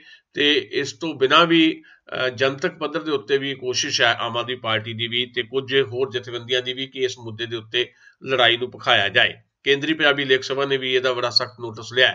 ਕੇਂਦਰੀ ਪੰਜਾਬੀ ਲੇਖ ਸਭਾ ਦੀ 3 ਦਸੰਬਰ ਨੂੰ ਮੀਟਿੰਗ ਐਗਜ਼ੈਕਟਿਵ ਦੀ, ਜਿਹਦੇ 'ਚ ਇਹਦੇ ਬਾਰੇ ਵੀ ਚਰਚਾ ਕੀਤੀ ਜਾਣੀ ਹੈ ਤੇ ਸ਼ਾਇਦ ਏਜੰਡੇ ਦੇ ਤੌਰ ਤੇ ਵਿਚਾਰ ਕੇ ਗਾਂ ਸ਼ਾਇਦ ਕੋਈ ਜਨਤਕ ਮੁਹਿੰਮ ਬਣਾਉਣ ਦਾ ਇਹਦੇ ਵਿਰੋਧ ਦੇ ਵਿੱਚ ਸੱਦਾ ਦਿੱਤਾ ਜਾਏਗਾ। ਪਰ ਜਿੱਥੋਂ ਤੱਕ ਕਿ ਕਾਲਜ ਦਾ ਨਾਮ ਬਦਲਣ ਦੀ ਰਾਜਨੀਤੀ ਹੈ, ਇਹਦੀ ਚਰਚਾ ਕਰੀਏ ਤਾਂ ਇਹ ਬੜਾ ਹੈਰਾਨ ਕਰਨ ਵਾਲਾ ਮਸਲਾ ਨਹੀਂ ਹੈ, ਕਿਉਂਕਿ ਪਿਛਲੇ ਲੰਬੇ ਸਮੇਂ ਤੋਂ ਜਦੋਂ ਤੋਂ ਨਰਿੰਦਰ ਮੋਦੀ ਹੋਰਾਂ ਦੀ ਸਰਕਾਰ ਆਈ ਹੈ, ਦੇਸ਼ ਯਾਨੀ ਸਾਡਾ ਮੁਲਕ, ਜਿਹੜਾ ਮੁਲਕ ਦਾ ਨਾਮ ਭਾਰਤ ਹੈ, ਤੇ ਇਹ ਮੁਲਕ ਕੋਈ ਇਸ ਕਰਕੇ ਭਾਰਤ ਨਹੀਂ ਹੈ ਕਿ ਇਹਦਾ ਨਾਮ ਭਾਰਤ ਹੈ। ਇਹ ਮੁਲਕ ਭਾਰਤ ਦੀ ਜਿਹੜੀ ਸਾਂਝੀ ਤਹਿਜ਼ੀਬ ਦੇ ਵਿੱਚ 125 ਅਰਬ ਲੋਕ ਰਹਿੰਦੇ ਆ, ਉਹਨਾਂ ਦੇ ਕਰਕੇ ਇਹ ਮੁਲਕ ਹੈ, ਭਾਰਤ ਹੈ। ਪਰ ਇਹ ਜਿਹੜੀ ਸਾਂਝੀ ਤਹਿਜ਼ੀਬ ਹੈ, ਇਹਨੂੰ ਤੋੜਨ ਦੀ ਕੋਸ਼ਿਸ਼ ਹੋ ਰਹੀ ਹੈ। ਨਰਿੰਦਰ ਮੋਦੀ ਦੀ ਅਗਵਾਈ ਦੇ ਵਿੱਚ ਜਿਹੜੀ RSS ਦਾ ਸਿਆਸੀ ਵਿੰਗ ਪਾਰਟੀ ਹੈ, ਭਾਰਤੀ ਜਨਤਾ ਪਾਰਟੀ ਦੀ ਸਰਕਾਰ, ਉਹ ਇਸ ਵੇਲੇ ਦੇਸ਼ ਦੀਆਂ ਜਿੰਨੀਆਂ ਵੀ ਸਾਂਝੀਆਂ ਵਿਰਾਸਤਾਂ ਆ, ਸਾਡੇ ਜਿਹੜੇ ਇਤਿਹਾਸਕ ਥਾਵਾਂ ਆ, ਉਹਨਾਂ ਦਾ ਨਾਮ ਬਦਲਣ ਵੱਲ ਬੜੀ ਤੇਜ਼ੀ ਨਾਲ ਵੱਧ ਰਹੀ ਹੈ। ਇਹ ਵੀ ਇੱਕ ਵੋਟਾਂ 'ਚ ਲਾਭ ਲੈਣ ਦੀ ਉਹਨਾਂ ਦੀ ਕੋਸ਼ਿਸ਼ ਹੈ, ਤਾਂ ਜੋ ਵੋਟਾਂ ਦਾ ਧਰੁਵੀਕਰਨ ਕੀਤਾ ਜਾਏ, ਹਿੰਦੂ ਵੋਟ ਦਾ ਇੱਦਾਂ ਧਰੁਵੀਕਰਨ ਕਰ ਦਿੱਤਾ ਜਾਏ, ਕਾਮਨ ਹਿੰਦੂ ਜਿਹੜਾ ਭਾਰਤੀ ਜਨਤਾ ਪਾਰਟੀ ਦੇ ਖਿਲਾਫ ਹੈ ਉਹਨੂੰ ਵੀ ਇਹ ਲੱਗਣ ਲੱਗ ਪਵੇ ਵੀ ਸਾਡੀ ਹਿੰਦੂ ਅਸਮਤਾ ਇਹ ਕਹਿੰਦੀ ਹੈ ਕਿ ਇੱਥੇ ਹਿੰਦੁਸਤਾਨ ਦੇ ਵਿੱਚ, ਭਾਰਤ ਦੇ ਵਿੱਚ, ਇੰਡੀਆ ਦੇ ਵਿੱਚ ਜਿਹੜੀ ਬਹੁ ਗਿਣਤੀ ਹਿੰਦੂ ਭਾਈਚਾਰਾ ਆ ਉਹੀ ਇਹਦੀ ਮਾਲਕ ਹੈ, ਬਾਕੀ ਲੋਕ ਜਿਹੜੇ ਆ ਦੋਇਮ ਦਰਜੇ ਦੇ ਆ। ਇੱਦਾਂ ਦਾ ਮਾਹੌਲ ਪੈਦਾ ਕੀਤਾ ਜਾ ਰਿਹਾ। ਇਸੇ ਕਰਕੇ ਤਾਜ ਮਹਿਲ ਦਾ ਨਾਂ ਬਦਲਣ ਦੀਆਂ ਵੀ ਗੱਲਾਂ ਕੀਤੀਆਂ ਜਾ ਰਹੀਆਂ। ਫਿਰ ਕੁਝ ਸਵਾਲ ਆਉਂਦੇ ਆ ਵੀ ਜੇ ਤੁਸੀਂ ਇਸ ਤਰ੍ਹਾਂ ਨਾਵਾਂ ਨੂੰ ਬਦਲ ਕੇ ਆਪਣੀ ਰਾਜਨੀਤੀ ਚਮਕਾਉਣੀ ਹੈ, ਫਿਰ ਕੱਲ ਨੂੰ ਲਾਲ ਕਿਲ੍ਹੇ ਦਾ ਨਾਂ ਵੀ ਬਦਲੂਗੇ। ਫਿਰ ਤਾਂ ਤੁਸੀਂ ਇਹ ਕਹਿੰਦੇ ਹੋ ਵੀ ਭਾਰਤ ਦੇ ਵਿੱਚ ਇਹ ਜਿਹੜੀਆਂ ਥਾਵਾਂ ਨੇ ਇਹ ਗੁਲਾਮੀ ਦਾ ਪ੍ਰਤੀਕ ਨੇ, ਇਸ ਕਰਕੇ ਅਸੀਂ ਇਹਨਾਂ ਦਾ ਨਾਂ ਬਦਲਣਾ, ਫਿਰ ਤਾਂ ਪਾਰਲੀਮੈਂਟ ਦਾ ਨਾਂ ਵੀ ਬਦਲਣਾ ਪਏਗਾ। ਪਾਰਲੀਮੈਂਟ ਵੀ ਅੰਗਰੇਜ਼ਾਂ ਦੀ ਬਣਾਈ ਹੋਈ ਹੈ। ਸੋ ਇਹ ਰਾਜਨੀਤੀ ਇਸ ਵੇਲੇ ਸਾਂਝੀਆਂ ਵਿਰਾਸਤਾਂ, ਸਾਂਝੀ ਤਹਿਜ਼ੀਬ ਨੂੰ ਤੋੜਨ ਦੀ ਕੋਸ਼ਿਸ਼ ਕੀਤੀ ਜਾ ਰਹੀ ਹੈ, ਦੇਸ਼ ਨੂੰ ਇੱਕ ਕਰਨ ਦੇ ਨਾਂ ਦੇ ਉੱਤੇ। ਦੇਖੋ ਬੜੀ ਹੈਰਾਨੀ ਹੁੰਦੀ ਹੈ ਵੀ ਇੱਕ ਮੁਲਕ, ਇੱਕ ਭਾਸ਼ਾ, ਇੱਕ ਧਰਮ ਤੇ ਸਾਰਿਆਂ ਨੂੰ ਇਕੱਠੇ ਕਰਨ ਦੇ ਨਾਂ ਤੇ ਇੱਕ ਖਾਣਾ, ਇੱਕੋ ਤਰ੍ਹਾਂ ਦਾ ਖਾਣਾ, ਇਹ ਗੱਲਾਂ ਕਰਕੇ ਕਿ ਅਸੀਂ ਲਓ ਜੀ ਮੁਲਕ ਨੂੰ ਏਕਤਾ 'ਚ ਪਰੋਣਾ ਹੈ, ਇਸ ਕਰਕੇ ਇਹ ਸਾਰੀਆਂ ਚੀਜ਼ਾਂ ਅਸੀਂ ਕਰ ਰਹੇ ਹਾਂ। ਮੁਲਕ ਨੂੰ ਇੱਕ ਕਰਨ ਦੀ ਨਾਂ ਦੇ ਉੱਤੇ ਇੱਕ ਭਾਸ਼ਾ, ਇੱਕ ਕਾਨੂੰਨ, ਇੱਕ ਹੀ ਟੈਕਸ, GST ਤੇ ਇੱਕੋ ਹੀ ਧਰਮ, ਇੱਕੋ ਤਰ੍ਹਾਂ ਦਾ ਪਹਿਰਾਵਾ, ਇਹ ਸਾਰਾ ਕੁਝ ਭਾਗਵੇਂ ਰੰਗ 'ਚ ਰੰਗਣ ਦੀਆਂ ਜਿਹੜੀਆਂ ਕੋਸ਼ਿਸ਼ਾਂ ਹੋ ਰਹੀਆਂ, ਦੇਸ਼ ਦੀ ਏਕਤਾ ਦੇ ਨਾਂ ਤੇ ਦੇਸ਼ ਨੂੰ ਤੋੜਨ ਦੀਆਂ ਕੋਸ਼ਿਸ਼ਾਂ ਹੋ ਰਹੀਆਂ। ਜਿਹੜਾ ਭਾਰਤ ਦਾ ਘੱਟ ਗਿਣਤੀ ਭਾਈਚਾਰਾ ਹੈ, ਭਾਰਤ ਦਾ ਦਲਿਤ ਹੈ, ਭਾਰਤ ਦਾ ਮੁਸਲਿਮ, ਈਸਾਈ, ਸਿੱਖ ਭਾਈਚਾਰਾ ਹੈ, ਉਹਨਾਂ ਸਾਰਿਆਂ ਤੇ ਹਮਲੇ ਹੋ ਰਹੇ ਨੇ। ਪਹਿਲਾਂ ਜਿਹੜੇ ਲੋਕ ਇਹ ਖੁਸ਼ ਹੁੰਦੇ ਸੀ ਭਾਰਤੀ ਜਨਤਾ ਪਾਰਟੀ ਨਾਲ, ਜਿਨ੍ਹਾਂ ਦੀ ਸਾਂਝ ਹੈ, ਸ਼੍ਰੋਮਣੀ ਅਕਾਲੀ ਦਲ ਦਾ ਮੈਂ ਜ਼ਿਕਰ ਕਰ ਰਿਹਾ, ਪਿਛਲੇ 40 ਸਾਲਾਂ ਤੋਂ ਜਨਸੰਘ ਦਾ ਸਾਂਝ, ਫਿਰ BJP ਨਾਲ ਸਾਂਝ, ਸਿਰਫ ਕੁਰਸੀ ਹਾਸਲ ਕਰਨ ਵਾਸਤੇ, ਉਹ ਸਾਂਝ ਜਿਨ੍ਹਾਂ ਨੇ ਰੱਖੀ ਹੋਈ ਹੈ, ਉਹ ਵੀ ਹੁਣ ਕਹਿਣ ਲੱਗ ਪਏ ਜੀ ਦਿਆਲ ਸਿੰਘ ਕਾਲਜ ਦਾ ਨਾਂ ਕਿਉਂ ਬਦਲਿਆ ਗਿਆ। ਸਰਦਾਰ ਸੁਖਬੀਰ ਸਿੰਘ ਬਾਦਲ, ਸਰਦਾਰ ਪ੍ਰਕਾਸ਼ ਸਿੰਘ ਬਾਦਲ, ਬੀਬੀ ਹਰਸਿਮਰਤ ਕੌਰ ਬਾਦਲ, ਇਹਨਾਂ ਦੇ ਬਿਆਨ ਆ ਰਹੇ ਆ ਜੀ ਇਹ ਨਾਂ ਕਿਉਂ ਬਦਲਿਆ ਗਿਆ। ਭਾਰਤੀ ਜਨਤਾ ਪਾਰਟੀ ਵੱਲੋਂ ਮਨਜਿੰਦਰ ਸਿੰਘ ਸਿਰਸਾ ਸ਼੍ਰੋਮਣੀ ਅਕਾਲੀ ਦਲ ਦਾ MLA Bharatiya Janata party ticket ਤੇ ਲੜਿਆ ਸੀ ਕਮਲ ਦੇ ਨਿਸ਼ਾਨ ਤੇ, ਉਹ ਵੀ ਕਹਿ ਰਿਹਾ ਕਿ ਦਿਆਲ ਸਿੰਘ ਕਾਲਜ ਦਾ ਨਾਂ ਨਹੀਂ ਸੀ ਬਦਲਿਆ ਜਾਣਾ ਚਾਹੀਦਾ, ਮੁੜ ਕੇ ਕਾਲਜ ਦਾ ਨਾਂ ਇਹ ਰੱਖਿਆ ਜਾਏ। ਪਰ ਉਹ ਇਹ ਨਹੀਂ ਕਰਦੇ ਵੀ ਭਾਰਤੀ ਜਨਤਾ ਪਾਰਟੀ ਨਾਲ ਆਪਣੀ ਸਾਂਝ ਤੋੜ ਲੈਣ। ਕਿਉਂ ਨਹੀਂ ਪੰਜਾਬ ਦਾ ਸ਼੍ਰੋਮਣੀ ਅਕਾਲੀ ਦਲ ਇਸ ਮੁੱਦੇ ਦੇ ਉੱਤੇ ਹੀ ਆਪਣੀ ਗੱਲ ਕਹਿੰਦਾ ਹੋਇਆ, ਜੇ ਗੱਲ ਨਹੀਂ ਮੰਨੀ ਜਾਂਦੀ ਵੀ ਅਸੀਂ ਭਾਰਤੀ ਜਨਤਾ ਪਾਰਟੀ ਦਾ ਸਾਥ ਛੱਡਿਆ, ਨਹੀਂ, ਉਹ ਨਹੀਂ ਛੱਡਣਾ, ਕਿਉਂਕਿ ਕੁਰਸੀ ਪਿਆਰੀ ਹੈ। ਉੱਥੇ ਬੀਬੀ ਹਰਸਿਮਰਤ ਕੌਰ ਬਾਦਲ ਮੰਤਰੀ ਹੈ ਕੇਂਦਰ ਦੇ ਵਿੱਚ। ਇਹ ਚੀਜ਼ਾਂ ਨੂੰ ਧਿਆਨ 'ਚ ਰੱਖਣ ਦੀ ਲੋੜ ਹੈ। ਇਹਦੇ ਖਿਲਾਫ ਲੜਾਈ ਜਿੱਥੇ ਆਮ ਆਦਮੀ ਪਾਰਟੀ ਜਾਂ ਬਾਕੀ ਜਥੇਬੰਦੀਆਂ ਲੜ ਰਹੀਆਂ, ਇਹਨੂੰ ਜਨਤਕ ਤੌਰ ਦੇ ਉੱਤੇ ਕੇਵਲ ਇਹੀ ਮਾਮਲਾ ਨਹੀਂ ਦਿਆਲ ਸਿੰਘ ਕਾਲਜ ਦਾ, ਸਾਰੇ ਦੇਸ਼ ਦੇ ਵਿੱਚ ਇਹ ਲੜਾਈ ਲੜਨ ਦੀ ਜ਼ਰੂਰਤ ਇਸ ਵੇਲੇ ਬਣ ਗਈ ਹੈ ਕਿ ਦੇਸ਼ ਦੀ ਸਾਂਝੀ ਤਹਿਜ਼ੀਬ ਨੂੰ, ਸਾਂਝੀ ਵਿਰਾਸਤ ਨੂੰ, ਸਾਡੇ ਇਤਿਹਾਸਕ ਥਾਵਾਂ ਨੂੰ, ਸਾਡੇ ਜਿਹੜੇ ਇਤਿਹਾਸਕ ਤੱਥ ਹੈ ਉਹਨਾਂ ਨਾਲ ਜਿੱਦਾਂ ਬਦਲਿਆ ਜਾ ਰਿਹਾ, ਉਹਨਾਂ ਨੂੰ ਛੇੜਛਾੜ ਕੀਤੀ ਜਾ ਰਹੀ ਹੈ, ਮੁਲਕ ਨੂੰ ਇੱਕ ਅਜੀਬ ਤਰ੍ਹਾਂ ਦੇ ਮਾਹੌਲ ਦੇ ਵਿੱਚ ਲਿਜਾਇਆ ਜਾ ਰਿਹਾ ਹੈ। ਇਸ ਮਾਹੌਲ ਦਾ ਮੁਕਾਬਲਾ ਸਾਂਝੀ ਤਹਿਜ਼ੀਬ ਵਾਲੇ ਲੋਕਾਂ ਨੇ ਸਾਂਝੇ ਤੌਰ ਤੇ ਹੀ ਕਰਨਾ ਹੈ। ਸੋ ਇਹ ਅੱਜ ਦੀ ਸਭ ਤੋਂ ਵੱਡੀ ਜ਼ਰੂਰਤ ਹੈ ਜੀ। ਦਸਾਂਝ ਸਾਹਿਬ, ਪਿਛਲੇ ਹਫ਼ਤੇ ਗਲੋਬਲ ਰੇਟਿੰਗ ਏਜੰਸੀ ਮੂਡੀਜ਼ ਨੇ ਭਾਰਤ ਦੀ ਰੇਟਿੰਗ ਸੁਧਾਰ ਦਿੱਤੀ ਸੀ। ਹੁਣ ਇੱਕ ਹੋਰ ਏਜੰਸੀ ਸਟੈਂਡਰਡਸ ਐਂਡ ਪੂਅਰਸ ਨੇ ਭਾਰਤ ਦੀ ਰੇਟਿੰਗ ਜਿਵੇਂ ਸੀ ਉਵੇਂ ਹੀ ਰੱਖੀ ਹੈ। ਭਾਰਤ ਸਰਕਾਰ ਇਸ ਨੂੰ ਭਾਰਤ ਨਾਲ ਬੇਈਮਾਨੀ ਕਹਿ ਰਹੀ ਹੈ, ਤੁਸੀਂ ਕੀ ਕਹਿੰਦੇ ਹੋ ਇਹਦੇ ਬਾਰੇ? ਹਾਲੇ ਪਿਛਲੇ ਸ਼ੁੱਕਰਵਾਰ ਦੀ ਗੱਲ ਹੈ, ਏਦਾਂ ਹੀ ਇੱਕ ਜਿਹੜੀ ਗਲੋਬਲ ਏਜੰਸੀ ਹੈਗੀ, ਰੇਟਿੰਗ ਦੀ ਏਜੰਸੀ ਮੂਡੀਜ਼, ਉਹਨੇ 13 ਸਾਲਾਂ ਬਾਅਦ ਭਾਰਤ ਦੀ ਜਿਹੜੀ ਰੇਟਿੰਗ ਜਿਹੜੀ ਹੈ ਉਹਨੂੰ ਸੁਧਾਰ ਦਿੱਤਾ ਸੀ, ਵਧਾ ਦਿੱਤਾ ਸੀ। BAA3 ਤੋਂ ਵਧਾ ਕੇ BAA2 ਕਰ ਦਿੱਤਾ ਸੀ। ਤੇ ਸਾਡੀ ਸਰਕਾਰ ਨੇ ਬੜੀਆਂ ਕੱਛਾਂ ਵਜਾਈਆਂ ਉਦੋਂ। ਅਰੁਣ ਜੇਟਲੀ ਦੇ ਵੱਡੇ ਵੱਡੇ ਬਿਆਨ ਲੱਗ ਗਏ, ਦੇਖੋ ਜੀ ਜਿਹੜੇ ਲੋਕ ਕਹਿ ਰਹੇ ਆ ਵੀ ਭਾਰਤ ਦੇ ਵਿੱਚ ਇਸ ਸਰਕਾਰ ਦੇ ਚਲਦਿਆਂ ਲੋਕਾਂ ਦੀ ਹਾਲਤ ਬੜੀ ਬੁਰੀ ਹੋ ਗਈ ਹੈ, ਜੇ ਇੰਨੀ ਹਾਲਤ ਬੁਰੀ ਹੈ ਤਾਂ ਫਿਰ ਮੂਡੀਜ਼ ਨਾਂ ਦੀ ਜਿਹੜੀ ਗਲੋਬਲ ਸੰਸਥਾ ਆ ਉਹ ਭਾਰਤ ਦੀ ਰੇਟਿੰਗ ਕਿਉਂ ਵਧਾ ਰਹੀ ਹੈ। ਤੇ ਬੜੀ ਖੁਸ਼ੀ ਮਨਾਈ ਗਈ। ਪਰ ਹੁਣ ਦੇਖੋ ਅੱਜ ਹੀ ਜਿਹੜਾ ਤੁਸੀਂ ਸਵਾਲ ਕੀਤਾ, global rating agency Standard and Poor's ਹੈ ਜਿਹੜੀ, ਇਹਨੇ ਭਾਰਤ ਦੀ ਰੇਟਿੰਗ ਨਾ ਵਧਾਉਣ ਦਾ ਫੈਸਲਾ ਕੀਤਾ। ਹੁਣ ਕੋਈ ਨਹੀਂ ਬੋਲ ਰਿਹਾ, ਹੁਣ ਇੱਕ ਲਾਈਨ ਦਾ ਬਿਆਨ ਆ ਗਿਆ ਵੀ ਲਓ ਜੀ ਇਹ ਬੇਈਮਾਨੀ ਆ, ਭਾਰਤ ਦੇ ਲੋਕਾਂ ਦੇ ਨਾਲ ਬੇਈਮਾਨੀ ਕੀਤੀ ਹੈ। ਇਹ ਸਰਕਾਰ ਵੱਲੋਂ ਬਿਆਨ ਆ ਰਿਹਾ ਕਿ ਇਹ ਜਿਹੜੀ ਏਜੰਸੀ ਹੈ ਇਹਨੇ ਭਾਰਤ ਦੀ ਰੇਟਿੰਗ ਨਹੀਂ ਵਧਾਈ। ਇਹਨੇ ਰੇਟਿੰਗ ਕਿਉਂ ਨਹੀਂ ਵਧਾਈ ਇਹ ਨਹੀਂ ਗੱਲ ਕਰਦੇ। ਜਿਹੜੀ ਪਹਿਲਾਂ ਰੇਟਿੰਗ ਵਧਾਈ ਸੀ ਮੂਡੀਜ਼ ਨੇ, ਉਹਨੇ ਕੀ ਕਹਿ ਕੇ ਰੇਟਿੰਗ ਵਧਾਈ ਸੀ? ਉਹਨੇ ਰੇਟਿੰਗ ਵਧਾਈ ਇਹ ਕਹਿ ਕੇ ਕਿ ਭਾਰਤ ਦੇ ਵਿੱਚ ਵਿਕਾਸ ਦੀਆਂ ਸੰਭਾਵਨਾਵਾਂ ਹੈਗੀਆਂ ਜੀ, ਆਰਥਿਕ ਸੁਧਾਰਾਂ ਕਰਕੇ, ਤੇ ਇੱਥੇ ਇਨਵੈਸਟਮੈਂਟ ਹੋ ਸਕਦੀ ਹੈ। ਅਸੀਂ ਉਦੋਂ ਵੀ ਗੱਲ ਕਰਦੇ ਸੀ ਕਿ ਜੇ ਮੂਡੀਜ਼ ਇਹ ਕਹਿੰਦੀ ਹੈ ਇੱਥੇ ਇਨਵੈਸਟਮੈਂਟ ਹੋ ਸਕਦੀ ਹੈ ਤਾਂ ਕੋਈ ਇਨਵੈਸਟਮੈਂਟ ਕਿਉਂ ਆਊਗਾ ਕਿਉਂ? ਛੋਟਾ ਜਿਹਾ ਸਵਾਲ ਹੈ, ਜੇ ਸ਼ਹਿਰੋਂ ਕੋਈ ਪਿੰਡ ਦੇ ਵਿੱਚ ਕੋਈ ਵੱਡਾ ਦੁਕਾਨਦਾਰ ਪਿੰਡ ਜਾ ਕੇ ਦੁਕਾਨ ਖੋਲਦਾ, ਪਿੰਡ ਦੇ ਵਿੱਚ ਇਨਵੈਸਟ ਕਰਦਾ, ਤਾਂ ਪਿੰਡ ਦੇ ਲੋਕਾਂ ਦਾ ਭਲਾ ਕਰਨ ਥੋੜ੍ਹਾ ਆਉਂਦਾ, ਪਿੰਡ ਦੇ ਲੋਕਾਂ ਨੂੰ ਲੁੱਟਣ ਆਉਂਦਾ। 2 ਰੁਪਏ ਦੀ ਚੀਜ਼ 5 ਰੁਪਏ 'ਚ ਵੇਚੂਗਾ। ਜੇ ਵਿਦੇਸ਼ੀ ਨਿਵੇਸ਼ ਸਾਡੇ ਇੱਥੇ ਆਉਂਦਾ ਹੈ, ਮੂਡੀਜ਼ ਦੇ ਮੁਤਾਬਕ ਸੰਭਾਵਨਾਵਾਂ ਵਧੀਆਂ, ਤੇ ਫਿਰ ਇੱਥੇ ਜਦੋਂ ਜਿਹੜੇ ਲੋਕ ਪੈਸਾ ਲਾਉਣਗੇ, ਕਾਰਖਾਨੇਦਾਰ ਆਉਣਗੇ, ਵੱਡੀਆਂ ਕੰਪਨੀਆਂ ਆਉਣਗੀਆਂ, ਉਹ ਇੱਥੇ 100 ਰੁਪਈਆ ਲਾਉਣਗੀਆਂ ਤੇ 100 ਦਾ 200 ਬਣਾ ਕੇ ਲੈ ਕੇ ਜਾਣਗੀਆਂ ਨਾ, ਲੋਕਾਂ ਦੀ ਤਾਂ ਲੁੱਟ ਹੋਣੀ ਹੈ। ਹੁਣ ਜੇ ਗਲੋਬਲ ਰੇਟਿੰਗ ਏਜੰਸੀ ਦੂਸਰੀ ਹੈ ਸਟੈਂਡਰਡ ਪੂਅਰਸ, ਉਹਨੇ ਕੀ ਕਿਹਾ ਵੀ ਅਸੀਂ ਰੇਟਿੰਗ ਕਿਉਂ ਨਹੀਂ ਵਧਾਉਂਦੇ? ਉਹ ਕਹਿੰਦੇ ਜੀ ਠੀਕ ਹੈ, ਉੱਦਾਂ ਤਾਂ ਭਾਰਤ ਦੇ ਵਿੱਚ ਅੱਗੇ ਨਾਲੋਂ ਹਾਲਾਤ ਭਾਵੇਂ ਠੀਕ ਕਹੇ ਜਾ ਰਹੇ ਨੇ, ਪਰ ਹਾਲਾਤ ਹਾਲੇ ਵੀ ਬਹੁਤ ਮਾੜੇ ਆ, ਲੋਕ ਕਰਜ਼ੇ ਵਿੱਚ ਫਸੇ ਹੋਏ ਆ ਤੇ ਆਰਥਿਕ ਮਜ਼ਬੂਤੀ ਜਿਹੜੀ ਆ ਉਸ ਰੂਪ 'ਚ ਹੈ ਨਹੀਂ। ਜਿਹੜੀ ਰੇਟਿੰਗ ਉਹਨਾਂ ਨੇ ਦਿੱਤੀ ਹੈ, ਜਿਹੜੀ 13 ਸਾਲ ਪਹਿਲਾਂ ਸੀ, ਉਹੀ ਰੇਟਿੰਗ ਉਹਨਾਂ ਨੇ ਰੱਖੀ ਹੈ। ਉਹ ਰੇਟਿੰਗ ਦਾ ਮਤਲਬ ਕੀ ਹੈ? ਉਹ ਰੇਟਿੰਗ ਦਾ ਮਤਲਬ ਹੈ ਕਿ ਉਹਨੂੰ ਸਭ ਤੋਂ ਹੇਠਲਾ ਗ੍ਰੇਡ ਮੰਨਿਆ ਜਾਂਦਾ ਹੈ ਇਨਵੈਸਟਮੈਂਟ ਵਾਸਤੇ, ਇਨਵੈਸਟਮੈਂਟ ਦੀ ਲਿਹਾਜ਼ ਨਾਲ ਵੀ ਸਭ ਤੋਂ ਹੇਠਲਾ ਗ੍ਰੇਡ ਮੰਨਿਆ ਜਾਂਦਾ ਹੈ। ਦੂਜੀ ਗੱਲ, ਇਸ ਏਜੰਸੀ ਨੇ ਕਿਹਾ ਕਿ ਭਾਰਤ ਦੇ ਵਿੱਚ ਪ੍ਰਤੀ ਵਿਅਕਤੀ ਜਿਹੜੀ ਆਮਦਨ ਹੈ ਉਹ ਬਹੁਤ ਜ਼ਿਆਦਾ ਘੱਟ ਹੈ, ਸਰਕਾਰ ਦਾ ਘਾਟਾ ਬਹੁਤ ਜ਼ਿਆਦਾ ਹੈ, ਤੇ ਇਸ ਰੇਟਿੰਗ ਵਾਲੇ ਜਿਹੜੇ ਬਾਕੀ ਮੁਲਕ ਹੈ ਉਹਨਾਂ ਮੁਲਕਾਂ ਦੇ ਮੁਕਾਬਲੇ ਵੀ ਭਾਰਤ ਦੀ ਪ੍ਰਤੀ ਵਿਅਕਤੀ ਆਮਦਨ ਜਿਹੜੀ ਆ ਸਭ ਤੋਂ ਘੱਟ ਹੈ। ਇਹ ਹਾਲਤ ਹੈ। ਇਸ ਹਾਲਤ ਦੇ ਵਿੱਚ ਸਰਕਾਰ ਹੁਣ ਕਹਿ ਰਹੀ ਹੈ ਸਾਡੇ ਨਾਲ ਬੇਈਮਾਨੀ ਹੋਈ ਹੈ। ਅਸਲ ਦੇ ਵਿੱਚ ਜਿਹੜੀਆਂ ਏਜੰਸੀਆਂ ਹੁੰਦੀਆਂ ਆਪਣੇ ਤਰੀਕੇ ਨਾਲ ਕੰਮ ਕਰਦੀਆਂ, ਕੁਝ ਏਜੰਸੀਆਂ ਤੋਂ ਕੰਮ ਕਰਵਾਇਆ ਜਾਂਦਾ ਹੈ, ਉਹ ਪੇ ਕਰਕੇ ਕੰਮ ਕਰਵਾਇਆ ਜਾਂਦਾ ਹੈ ਦੇਸ਼ ਦੀ ਬਹੁਤ ਖੂਬਸੂਰਤ ਤਸਵੀਰ ਪੇਸ਼ ਕਰਨ ਵਾਸਤੇ। ਪਰ ਅੱਜ ਦੀ ਇਸ ਏਜੰਸੀ ਦੀ ਜਿਹੜੀ ਰੇਟਿੰਗ ਜਿਹੜੀ ਉਹਨੇ ਨਹੀਂ ਵਧਾਈ, ਉਹਨੇ ਨਾਲ ਜਿਹੜਾ ਕਾਰਨ ਦੱਸਿਆ ਕਿ ਭਾਰਤ ਦੇ ਵਿੱਚ ਆਮਦਨ ਪ੍ਰਤੀ ਵਿਅਕਤੀ ਬਹੁਤ ਘੱਟ ਹੈ ਤੇ ਭਾਰਤ ਦੇ ਵਿੱਚ ਇਨਵੈਸਟ ਕਰਨਾ ਬਹੁਤ ਜੋਖਮ ਵਾਲਾ ਕੰਮ ਹੈ। ਇਹਦੇ ਤੋਂ ਪਤਾ ਲੱਗ ਗਿਆ ਕਿ ਭਾਰਤ ਦੀ ਅਸਲੀ ਹਾਲਤ ਕੀ ਹੈ ਤੇ ਹੁਣ ਭਾਰਤ ਦੀ ਸਰਕਾਰ ਵੱਲੋਂ ਕੋਈ ਖੁੱਲ ਕੇ ਬੋਲਣ ਨੂੰ ਵੀ ਤਿਆਰ ਨਹੀਂ। ਸੋ ਇਸ ਦੇ ਨਾਲ ਹੀ ਅਸੀਂ ਅੱਜ ਦਾ ਪਹਿਲਾ ਸੈਗਮੈਂਟ ਇੱਥੇ ਸਮਾਪਤ ਕਰਾਂਗੇ। ਦੂਸਰੇ ਸੈਗਮੈਂਟ ਦੇ ਵਿੱਚ ਆਪਾਂ ਇੱਕ ਛੋਟੀ ਜਿਹੀ ਕਮਰਸ਼ੀਅਲ ਬ੍ਰੇਕ ਤੋਂ ਬਾਅਦ ਮਿਲਾਂਗੇ। ਸਾਹਿਤਕ ਮਹਿਫਿਲ ਦੇ ਵਿੱਚ ਵਿਸ਼ੇਸ਼ ਤੌਰ ਤੇ ਸਾਡੇ ਸਟੂਡੀਓ 'ਚ ਆਏ ਨੇ ਮੱਖਣ ਕੁਹਾੜ ਗੁਰਦਾਸਪੁਰ ਤੋਂ, ਪੰਜਾਬੀ ਦੇ ਬਹੁਤ ਹੀ ਵਧੀਆ ਸ਼ਾਇਰ ਨੇ। 2 ਗਜ਼ਲਾਂ ਅਸੀਂ ਉਹਨਾਂ ਤੋਂ ਦੂਸਰੇ ਸੈਗਮੈਂਟ ਦੇ ਵਿੱਚ ਸੁਣਨੀਆਂ। ਉਡੀਕ ਕਰੋ, ਇੱਕ ਛੋਟੇ ਜਿਹੇ ਕਮਰਸ਼ੀਅਲ ਬ੍ਰੇਕ ਤੋਂ ਬਾਅਦ ਦੂਸਰੇ ਸੈਗਮੈਂਟ 'ਚ ਫੇਰ ਮਿਲਦੇ ਹਾਂ ਜੀ। ਇਹ ਪੰਜਾਬੀ ਰੇਡੀਓ USA ਹੈ। ਪਿਆਰੇ ਦੋਸਤੋ, ਅਸੀਂ ਸਾਂਝੀ ਸੱਥ ਦੇ ਦੂਸਰੇ ਸੈਗਮੈਂਟ ਦੇ ਵਿੱਚ ਇੱਕ ਵਾਰ ਫੇਰ ਤੁਹਾਡੇ ਰੂਬਰੂ ਹੋਣ ਜਾ ਰਹੇ ਹਾਂ। ਜਿਵੇਂ ਅਸੀਂ ਪਹਿਲੇ ਸੈਗਮੈਂਟ 'ਚ ਤੁਹਾਨੂੰ ਦੱਸਿਆ ਸੀ, ਸਾਡੀ ਅੱਜ ਦੇ ਦੂਸਰੇ ਸੈਗਮੈਂਟ ਦੇ ਵਿੱਚ ਸਾਡੀ ਕਾਵਿ ਮਹਿਫਿਲ ਦੇ ਵਿੱਚ ਪੰਜਾਬੀ ਦੇ ਬੜੇ ਚਰਚਿਤ ਸ਼ਾਇਰ ਮੱਖਣ ਕੁਹਾੜ ਹੋਰੀ ਹੋਣਗੇ। ਮੱਖਣ ਕੁਹਾੜ ਹੋਰੀ ਸਾਡੇ ਸਟੂਡੀਓ 'ਚ ਨੇ।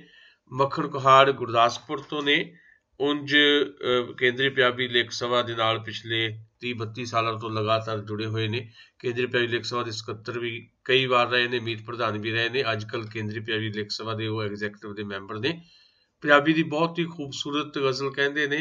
ਖਾਸ ਤੌਰ ਦੇ ਉੱਤੇ ਅੱਜ ਜਿਸ ਗਜ਼ਲ ਦੀ ਬਹੁਤ ਜ਼ਿਆਦਾ ਜ਼ਰੂਰਤ ਹੈ ਉਹ ਹੈ ਰਾਜਸੀ ਗਜ਼ਲ ਜਾਂ ਰਾਜਸੀ ਕਵਿਤਾ ਦੀ। ਤੇ ਪੰਜਾਬੀ ਦੀ ਰਾਜਸੀ ਗਜ਼ਲ ਜਾਂ ਰਾਜਸੀ ਨਜ਼ਮ ਜਾਂ ਕਵਿਤਾ ਕਹਿਣ ਵਾਲੇ ਬਹੁਤ ਘੱਟ ਸ਼ਾਇਰ ਨੇ। ਮੱਖਣ ਕੁਹਾੜ ਉਹਨਾਂ ਸ਼ਾਇਰਾਂ ਚਾਹੁੰਦੇ ਨੇ ਜਿਹੜੇ ਦੇਸ਼ ਭਰ ਦੇ ਵਿੱਚ ਜਾਂ ਦੁਨੀਆ ਭਰ ਦੇ ਵਿੱਚ ਜਿਹੜੇ ਵਰਤਾਰੇ ਵਾਪਰ ਰਹੇ ਨੇ ਉਹਨਾਂ ਤੇ ਆਪਣੀ ਕਲਮ ਚਲਾਉਂਦੇ ਨੇ। ਵੱਖ-ਵੱਖ ਅਖਬਾਰਾਂ ਦੇ ਵਿੱਚ ਬਹੁਤ ਸਾਰੇ ਆਰਟੀਕਲ ਵੀ ਇਹਨਾਂ ਦੇ ਛਪਦੇ ਰਹਿੰਦੇ ਨੇ। ਇਹਨਾਂ ਦਿਨਾਂ 'ਚ 4 ਦਿਨ ਦੀ ਇੱਕ RMPI ਜਿਹੜੀ revolutionary Marxist party of India, ਜਿਹੜੀ ਭਾਰਤੀ ਇਨਕਲਾਬੀ ਮਾਰਕਸਵਾਦੀ ਪਾਰਟੀ ਦਾ ਜਿਹੜਾ 4 ਰੋਜ਼ਾ ਕੁੱਲ ਹਿੰਦ ਕਾਨਫਰੰਸ ਦਾ ਪ੍ਰੋਗਰਾਮ ਚੰਡੀਗੜ੍ਹ ਚੱਲ ਰਿਹਾ, ਉੱਥੇ ਆਏ ਹੋਏ ਨੇ ਤੇ ਉਹਦੇ ਵਿੱਚੋਂ ਸਮਾਂ ਕੱਢ ਕੇ ਸਾਡੇ ਸਟੂਡੀਓ 'ਚ ਆਏ ਨੇ। ਬਹੁਤ ਇਹਨਾਂ ਦਾ ਸ਼ੁਕਰੀਆ। ਇਹਨਾਂ ਤੋਂ 2 ਗਜ਼ਲਾਂ ਸੁਣਾਂਗੇ। ਮੱਖਣ ਕੁਹਾੜ ਜੀ, ਪੰਜਾਬੀ ਰੇਡੀਓ USA ਦੇ ਚੰਡੀਗੜ੍ਹ ਸਟੂਡੀਓ 'ਚ ਤੁਹਾਡਾ ਬਹੁਤ ਬਹੁਤ ਸਵਾਗਤ ਹੈ। ਪੰਜਾਬੀ ਰੇਡੀਓ USA ਦੇ ਸਾਰੇ ਸਰੋਤਿਆਂ ਨੂੰ, ਹਿੰਦੁਸਤਾਨ ਦੇ ਸਰੋਤੇ, ਪਾਕਿਸਤਾਨ ਦੇ ਸਰੋਤਿਆਂ ਸਾਰਿਆਂ ਨੂੰ ਨਮਸਕਾਰ, ਸਤਿ ਸ੍ਰੀ ਅਕਾਲ। ਮੈਂ ਦੋਸਤੋ ਆਪਣੀ ਗਜ਼ਲ ਕਹਾਂਗਾ। ਗਜ਼ਲ ਦਾ ਪਹਿਲਾ ਸ਼ੇਰ ਹੈ ਕਿ ਭਾਰਤ ਦੇ ਸਭ ਗੀਤ ਵੱਜਣਗੇ ਅਮਰੀਕਾ ਦੇ ਸਾਜ਼ਾਂ ਵਿੱਚ, ਭਾਰਤ ਦੇ ਸਭ ਗੀਤ ਵੱਜਣਗੇ ਅਮਰੀਕਾ ਦੇ ਸਾਜ਼ਾਂ ਵਿੱਚ, ਇਜ਼ਰਾਈਲ ਦੇ ਫੁੱਲ ਖਿੜਨਗੇ ਹੁਣ ਭਾਰਤ ਦੇ ਬਾਗਾਂ ਵਿੱਚ। ਤੇ ਨਾਗਪੁਰੀ ਸੰਗਤਰੇ ਜਿੱਥੇ ਵੀ ਲੱਗੇ ਨੇ ਬਾਗਾਂ ਵਿੱਚ, ਪੁੰਗਰ ਦੇ ਹੀ ਬਦਲ ਗਈਆਂ ਨੇ ਸ਼ਾਖਾਂ ਕਾਲੇ ਨਾਗਾਂ ਵਿੱਚ, ਪੁੰਗਰ ਦੇ ਹੀ ਬਦਲ ਗਈਆਂ ਨੇ ਸ਼ਾਖਾਂ ਕਾਲੇ ਨਾਗਾਂ ਵਿੱਚ। ਹੰਸ ਜਿਹਾ ਬਣ ਆਇਆ ਸੀ ਜੋ ਸਾਡੇ ਵਿਹੜੇ ਚੋਗਾ ਲੈਣ, ਹੰਸ ਜਿਹਾ ਬਣ ਆਇਆ ਸੀ ਜੋ ਸਾਡੇ ਵਿਹੜੇ ਚੋਗਾ ਲੈਣ, ਚੋਗਾ ਖਾ ਕੇ ਜਾ ਰਲਿਆ ਹੈ ਨਾਲ ਦੇ ਘੋਗੜ ਕਾਗਾਂ ਵਿੱਚ, ਚੋਗਾ ਖਾ ਕੇ ਜਾ ਰਲਿਆ ਹੈ ਨਾਲ ਦੇ ਘੋਗੜ ਕਾਗਾਂ ਵਿੱਚ। ਲਵ ਜਿਹਾਦ ਅਸਹਿਣਸ਼ੀਲਤਾ ਭੀੜ ਦਾ ਤੰਤਰ ਗਊ ਮੂਤਰ, ਲਵ ਜਿਹਾਦ ਅਸਹਿਣਸ਼ੀਲਤਾ ਭੀੜ ਦਾ ਤੰਤਰ ਗਊ ਮੂਤਰ।